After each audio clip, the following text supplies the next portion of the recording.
Hi అండి. అందరికీ నమస్కారము. ఈరోజు కార్తీక పురాణము 18వ రోజు పారాయణం అండి. సత్కర్మానుష్ఠాన ఫల ప్రభావము. ఓ మునిచేంద్ర, మీ దర్శనము వలన ధన్యుడనైతిని. సంశయములు తీరునట్లు జ్ఞానోపదేశము చేసితిరి. నేటి నుండి మీ శిష్యుడనైతిని. తండ్రి, గురువు, అన్న, దైవము సమస్తము మీరే. నా పూర్వపుణ్య ఫలితము వలనే కదా మీ బోటి పుణ్యపురుషుల సాంగత్యము తరస్థించెను. లేనిచో నేను మహాపాపినయి మహారణ్యములో ఒక మొద్దుబారిన చెట్టునై ఉండగా తమ కృప వలననే నాకు మోక్షము కలిగినది కదా. మీ దర్శన భాగ్యము లేని ఎడల ఈ కీంకారణ్యములో తరతరాలుగా చెట్టు రూపమున ఉండవలసినదే కదా. అట్టి నేనెక్కడా, మీ దర్శన భాగ్యమెక్కడా, నాకు సద్గతి ఎక్కడా, పుణ్య ఫలప్రదాయమగు ఈ కార్తీక మాసమెక్కడా, పాపాత్ముడనగు నేనెక్కడా, ఈ విస్నాలయమందు ప్రవేశించుడెక్కడా. ఇవి అన్నీయు దైవికమగు ఘటనలు తప్ప మరొకటి కాదు. కాన నన్ను తమ శిష్యునిగా పరిగ్రహించి సత్కర్మలను మానవుడెట్లు అనుసరించవలేనో దాని ఫలమెట్టిదో విశదీకరింపుడని ప్రార్థించెను. ఓ ధనలోభ, నీవడిగిన ప్రశ్నలన్నీయూ మంచివే. అవి అందరికీ ఉపయోగార్థమైనట్టివి. కాన వివరించెదను, శ్రద్ధగా ఆలకింపుము. ప్రతి మనుజుడును ఈ శరీరమే సుస్థిరమని నమ్మి జ్ఞానశూన్యుడగుచున్నాడు. ఈ భేదము శరీరమునికే గాని ఆత్మకు లేదు. అట్టి ఆత్మ జ్ఞానము కలుగుటకే సత్కర్మలు చేయవలనని సకల శాస్త్రములు ఘోషించుచున్నవి. సత్కర్మనాచరించి వాటి ఫలము పరమేశ్వరార్పితమునరించిన జ్ఞానము కలుగును. మానవుడే జాతివాడో ఎటువంటి కర్మలు ఆచరించవలెనో తెలుసుకుని అటువంటివి ఆచరింపవలెను. బ్రాహ్మణుడు అరుణోదయ స్నానము చేయక సత్కర్మలను ఆచరించినను వ్యర్థమగును. అటులనే కార్తీక మాసమందు సూర్యభగవానుడు తులారాశిలో ప్రవేశించుచుండగాను, వైశాఖ మాసములో సూర్యుడు మేషరాశిలో ప్రవేశించుచుండగా, మాఘమాసములో సూర్యుడు మకర రాశి ఎందుండగాను, అనగా ఈ 3 మాసముల ఎందైనను తప్పక నదిలో ప్రాతకాల స్నానము చేయవలెను. అటుల స్నానము ఆచరించి దేవతార్చన చేసిన ఎడల తప్పక వైకుంఠ ప్రాప్తి కలుగును. సూర్యచంద్రగ్రహణ సమయములందును తదితర పుణ్యదినముల యందు స్నానము చేయవచ్చును. ప్రాతకాలమున స్నానము చేసిన మనుజుడు సంధ్యావందనం, సూర్య నమస్కారములు చేయవలెను. అట్లు ఆచరించని వాడు కర్మభ్రష్టుడగును. కార్తీక మాసమందు అరుణోదయ స్నానమాచరించిన వారికి చతుర్విధ పురుషార్థములు సిద్ధించును.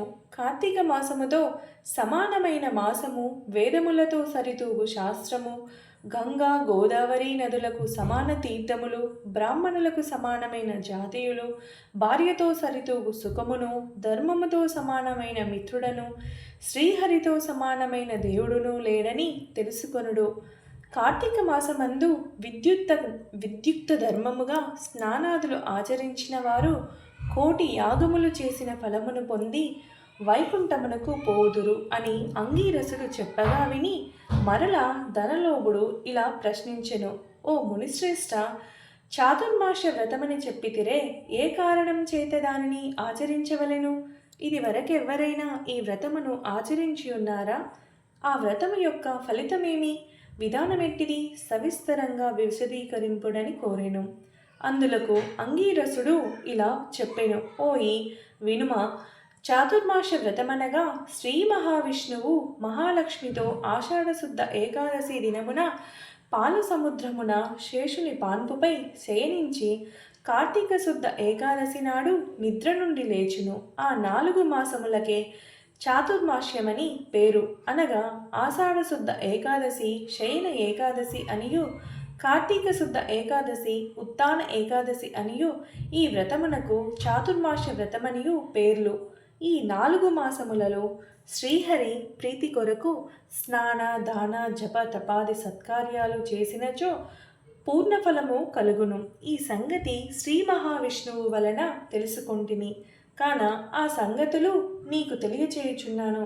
తొల్లి కృతయుగంబున వైకుంఠమందు గరుడ గంధర్వాది దేవతల చేత వేదముల చేత సేవింపబడుచున్న శ్రీమన్నారాయణుడు లక్ష్మీదేవి సమేతుడై సింహాసనమున కూర్చుండి ఉండగా, ఆ సమయమున నారద మహర్షి వచ్చి పద్మనేత్రుండును చతుర్బాహుండును కోటి సూర్య ప్రకాశమానుండును అగు శ్రీమన్నారాయణునకు నమస్కరించి ముకులిత హస్తాలతో నిలబడి ఉండెను. అంతా శ్రీహరి నారదుని గాంచి ఏమయ్యూ తెలియని వాని వలె మందహాసముతో ఇట్లనెను.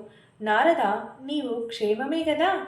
త్రిలోక సంచారివైన నీకు తెలియని విషయములు లేవు. మహామునుల సత్కర్మానుష్ఠానములు ఎట్టి విఘ్నములు లేక సాగుచున్నవా?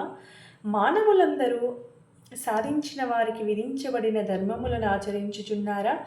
ప్రపంచముననే అరిష్టములు లేక ఉన్నవి కదా అని కుశల ప్రశ్నలు అడిగెను. అంత నారదుడు శ్రీహరికి ఆదిలక్ష్మికి నమస్కరించి, ఓ దేవా, ఈ జగంబున నీ వెరుగని విషయమున ఏమీయూ లేవు. అయినను నన్ను వచించుంపున మనుటచే విన్నవించుచుంటిని. ప్రపంచమున కొందరు మనుష్యులు మునులు కూడా తమకు విధించిన కర్మలను నిర్వర్తించుటలేదు. వారెట్లు విముక్తులగుదరో ఎరుగా లేకున్నాను. కొందరు భుజించకూడదనిన పదార్థములు భుజించుచున్నారు. కొందరు పుణ్యవ్రతములు చేయుచు అవి పూర్తిగాక మునిపే మధ్యలో మానివేయుచున్నారు. కొందరు సదాచారులుగా మారి కొందరు అహంకార సహితులుగా పరనిందా పరాయణులుగా జీవించుచున్నారు. అట్టి వారిని సత్కృపతో పుణ్యాత్ములను నచ్చి రక్షింపమని ప్రార్థించెను. జగన్నాటక సూత్రధారుడైన శ్రీమన్నారాయణుడు కలవరపడి లక్ష్మీదేవితో గరుడ గంధర్వాది దేవతలతో వేల కొలది మహర్షులున్న భూలోకానికి వచ్చి ముసలి బ్రాహ్మణ రూపంతో ఒంటరిగా తిరుగుచుండెను. ప్రపంచమంతను తన దయావయాలోకమున వీక్షించి రక్షించుచున్న దామోదరుడు ప్రాణుల భక్తి శ్రద్ధలను పరీక్షించుచుండెను. పుణ్యనదులు పుణ్యశ్రమములు తిరుగుచుండెను. ఆ విధముగా తిరుగుచున్న భగవంతుని గాంచి కొందరు ముసలివాడని ఎగతాళి చేయుచుండిరి. కొందరు ఈ ముసలివానితో మనకేమి పని అని ఊరుకుండిరి. కొందరు గర్విష్ఠులైరి, మరికొందరు కామార్తులై శ్రీహరిని కన్నెత్తి అయినను చూడకుండిరి. వీరందరినీ భక్తవత్సలుడగు శ్రీహరిగాంచి వీరినెట్లు తరింపజేతునా అని ఆలోచించుచు ముసలి బ్రాహ్మణ రూపమును విడిచి శంఖచక్ర గదా పద్మ కౌస్తుభ వనమాల్యాదలాంకుర ఆకారయుతుడై నిజ రూపమును ధరించి లక్ష్మీదేవి తోడను భక్తుల తోడను మునిజన ప్రీతికరమగు నైమిసారణ్యమునకు వెడలెను. ఆ వనమందు తపస్సు చేసుకొనుచున్న మునిపుంగవులు స్వయముగా తమ ఆశ్రమముల కరుదించిన సచ్చిదానంద స్వరూపుడగు శ్రీమన్నారాయణుని దర్శించి భక్తి శ్రద్ధలతో ప్రణమిల్లి అంజలి ఘటించి ఆది దైవములగు నా లక్ష్మీనారాయణునిట్లు స్తోత్రము గావించిరి.